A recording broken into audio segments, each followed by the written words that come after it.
there's all tech geek had a question. Shauna, you mentioned 516 with his 6 height channels, pinch 6 in 2K price range, 7.1.4 versus 5.1.6, which is the best immersive experience. You know what I'm going to say, right, Joe? I think you know what I'm going to say. 714, right? All your surrounds and your surround backs at ear level, height channels. Hello, Wilfried, 30 degrees. Because if you do a height channel, they will I've experienced it here. They will, if I put a sound that's supposed to be in the middle of the room, top height, left in the middle of the room, boom, they'll image properly for that. So I don't think, unless you have like a large room, 2 rows of seating or some nonsense like that, because I think of, like you got the fronts, you put the middle in between the 2 rows of seating, and then the rears and the rears. I don't know if it's a huge deal to go with 516. Depending on how large your room is. So it is definitely a cool thing. Is it usable for everyone? Maybe not. If you got one, like I cannot upstairs do 516. Like I can't do 7 ear levels because my couch is backed up to the wall. So having a third set of height channels, probably not going to be good up there. In here, I would love to put another set of height channels here in the middle. Sorry, I'm trying to text Ike because I told him, hey, why don't you come on, since he was on. Yeah, sure. Yeah, Ike, jump on, buddy. Message him. Let's see. I mean, like Slim's saying something here too. Like 7.1.4 per the mixed room standards. X.X.6 has issues with Atmos titles that are locked. 7.1.2 bets. So it's a tough one. I would go with 714. If you have the room. If you have a larger room, again, 2 rows of seating, and you want to do, front and then middle height in between the 2 rows of seating, and then the rears in the back there, that's on you. But yeah, it's definitely a welcome addition, right? You got the trickle downs happening. I love seeing that. I think that's like one of the best things we can see in audio. Getting more for your money. I have a question. I know on a previous video that you made, your rant video about the placement of the speakers. A lot of people were like kind of upset with you, right? You don't know what you're talking about, and this and that. I'm like, all right, well. Oh, that one guy was like, oh, and Chana's naive findings. I was like, I mean, this is just what I find out, bro. Like, here's a question for you. Yeah. Can you easily move your height speakers? Like, would that be an easy thing for you to do? Like here in this room, in this particular room. I mean, I can't. They're on a rack over here. So this is I can move it. There's a pole right there. There's just they're not mounted. They're just on a stick. Oh, I guess my whole point was, is it like, oh, you're stuck on this because you can't move it, or it's just like, no, it sounds good here. Like if it sounded better somewhere else, would you just move it? I just shot. So this shirt, I wasn't planning on wearing this shirt for this podcast. This shirt, I shot a new interactive Atmos video going over this whole thing. Okay. And I've made like 30 slides to show you, because people clearly can't see what's in my brain. Okay. Right? They can't see what it is I'm talking about. And I have slides where I overlaid things, and you can totally tell, like, okay, well, if I'm placing the sound here, how on earth is it going to work when the speaker is over here? When, you won't hear the sound where I'm placing it. You'll hear it somewhere else. And that brings into more questions. Like, is it matrixing correctly? Is it far off the wall or the boundary of the speaker? And the diagrams I have are fantastic. You will see exactly what I'm talking about, because you're kind of just getting rid of a whole bunch of space. No, Gator. I don't want to. I want to save it for the video. I'm going to work on it tonight while I'm at work. The interactive part. What do you call it? So that everything works perfectly, because like, I have to test it in here too, like tomorrow morning once I'm done with it. But basically, I think a lot of what we need to know is that we just don't know.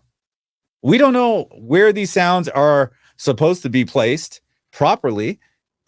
Dolby said, "Oh, it matrixes, so it'll sound. You'll hear the sounds on your system."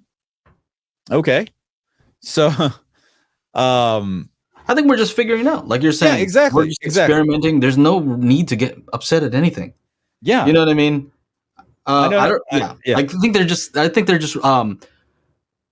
They're going off your energy, right? So when you come in hot with your, sometimes I fucking come in hot, dude. I come in, my ass is on fire. I come in hot, like it's crazy sometimes, and I get it. Like, but from my perspective, it's like, I know, Michael's always like the, the devil's advocate. He's like, can't we just, here's Ike. What up?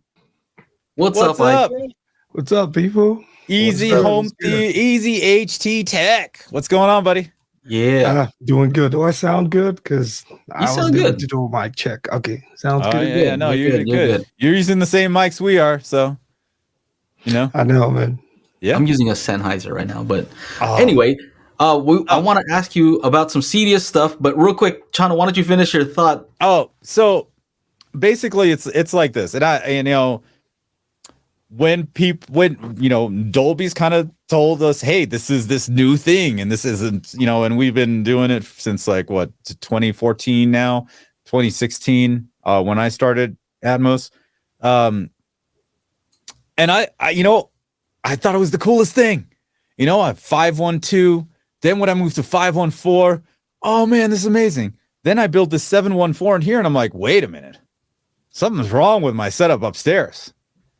And then it's like, we don't know these things until we experience these things. So if like what Michael was saying, I just go and I smile. Yeah. I enjoy my system that I have. Yeah. I'm like, and that was me before I set up a larger system. And I was like, God damn, what did I go and do? Now I barely want to watch anything up there. I want to watch everything down here. So the question then becomes, why are you so upset though? I think that's why I think there's a disconnect. Why is he so upset? What's he so upset about? So Sasha uses this phrase, and it's totally applicable here, because Dolby has went ahead and sold all of us naked dreams, right? And this shit is not coming true, right? Like, it's just not. This is not the way. And now when I'm making Atmos, now I see an even bigger disconnect with how I'm making it and how you guys are experiencing. It's two totally different things. And I'll be going over this in my video. Hopefully I'll get it out this week. I don't know. A lot of shit going on. And I know a lot of you guys are like, hey, this, my video today, you guys are like, oh, like Tristan was like, dude, I haven't seen a video from you in a while. You guys are getting kind of worried. I don't know if you're getting worried. I don't know whatever. But I'm saying, like, you guys, there's a lot of comments being like, dude, I haven't seen a video from you in a while. So it's because I've been DJing every weekend, and then we went to Vid Summit, and it's still trying to get all that stuff. So I guess to summarize, basically, it sounds like once you started making this Atmos stuff, because you do take a long time. Like one night, how long did we spend? Like we pulled an all-nighter just messing around with stuff, right? Yeah. And so when it doesn't sound like we intended it, it's almost like a slap in the face, right? Because somebody might listen to it on a system, and Atmos, Dolby's telling them like, hey, it'll work, but it doesn't. So you're just saying it doesn't work. That's all you're saying. And like I took about an hour in one song just to make this cool effect where like it was an arpeggio, and arpeggio is like, you take a chord, 3-note chord, 5-note chord, and you play each note of the chords. That's what an arpeggio is. So I had each note coming out of one speaker going clockwise around the room, and then I had the voice going counterclockwise around I spent all this time doing this, and then like I'm like, oh my God, nobody's going to hear it like this. So it's like, here, I was reading this to Joe earlier. This is from one of my patrons, J. Anthony Wires. He says the music demos sound good. It's just I know when you pan around the vocal track around the room, it should go slower at the same speed across the rear soundstage, but it seems to speed up and then slow back down because of the way Atmos matrixes in his setup, because he's got 5 ear level with a single surround back. So like even that sounds different. So even though I took the time and yeah, I got the voice to go around the room at the same speed, he's experiencing it in a different way. So why am I taking all this fucking time to make something sound really cool? And when, you know, like 30 to 40% of you will hear it that way, and the rest they're just not, because of, you know, because of these naked dreams Dolby's been selling us. So like that's kind of like that's where all the, like, you know, and to go back to like what Mike was saying, he's like, you know, what did he say? He's enjoy what you have. Dude, if I went and spent $100,000 on a Rolex with a bunch of diamonds in it and I wore it 3 times and these fucking diamonds fell out, I'd be fucking pissed. You know what I'm saying? Like that's what I'm saying. Like I paid good money for this. I put all this time. Like it was not easy upstairs to go wire up 5 ceiling speakers or 5 speakers on my ceiling. Yeah. I got a ceiling that starts at 8 foot. That's fine, but in the middle it goes to like 12. So I had to get the super tall ladder to get up there. It wasn't easy. You know, it took a bunch of time. So it's just about setting expectations, right? So if we're not trying to offend anybody who has it set up a certain way. We're just trying to say, hey, we've tried it this way, and it seems like you should probably have at least 4 speakers up there if you want to get this, you know, effect to be better. Yeah. Yeah. And if you don't, then go ahead. Well, quickly, how separate is the technology of Dolby from the implementation, right? Because even Dolby cannot control those sound engineers who sit in the studios and implement it. So there's who do you point the blame to? Dolby can easily say, look, our technology is really great, but these guys are screwing it up. So should we now have like a standard for something like that? Should Dolby come out and set a standard and say, hey, you have to do this for us to consider Dolby Atmos? Because engineers can screw it up any day. So I think this is where the disconnect is. I think the disconnect is in the way that they're marketing it, right? And marketing's marketing, right? They have to market, and they say stuff that's like, you know, maybe a little bit untrue or something. And so the way they make it sound, right, and I think the way most people interpret it is, if it's object based, then it'll just scale down, right? Because it knows the metadata, knows where this thing is. So if you have fewer speakers, you'll still get the same effect, but maybe not as precise, because, you know, it'll still put the thing where it's supposed to be.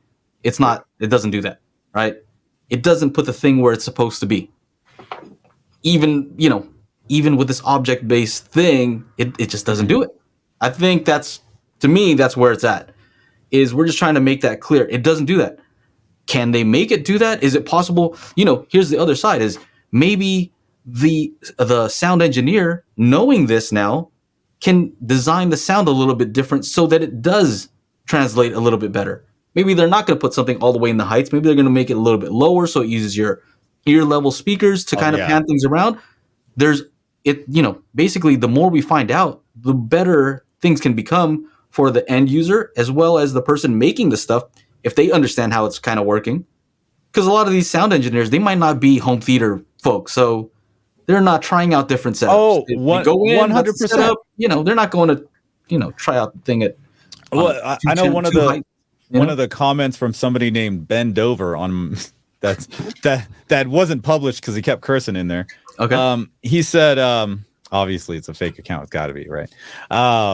He was saying, what is this guy on? Does he know more than the Hollywood mixing engineers? And sadly, I have more experience consuming Atmos than a lot of people do. You guys do. You guys have a lot of experience consuming Atmos. But if you think about 2-channel music, let's start 2-channel music. When someone is growing up, what are they listening to? Music is all 2-channel. So they've heard 2-channel music and they've consumed 2-channel music all their life. They get into their, teens, late teens, 20s. They're like, I want to be a music engineer, an audio engineer. But they have this decades of experience listening to it, consuming it. And then, Atmos, like something like that one article that's being passed around, Ton sent it to me, that old guy, he's like, I haven't even seen a movie in Atmos. And what, you're supposed to mix something now in Atmos?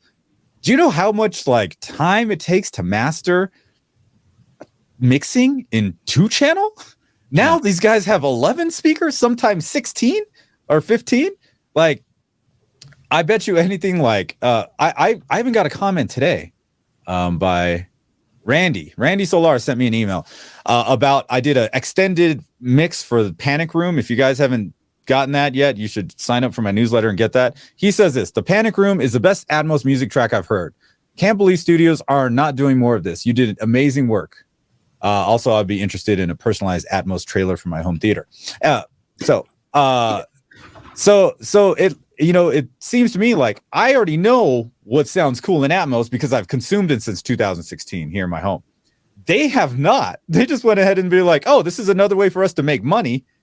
I can transform my studio to an Atmos studio, but they don't actually set up a consumer grade Atmos setup in their home to like listen to it. So you guys actually also have way more experience consuming Atmos than they do. So I think which one's better?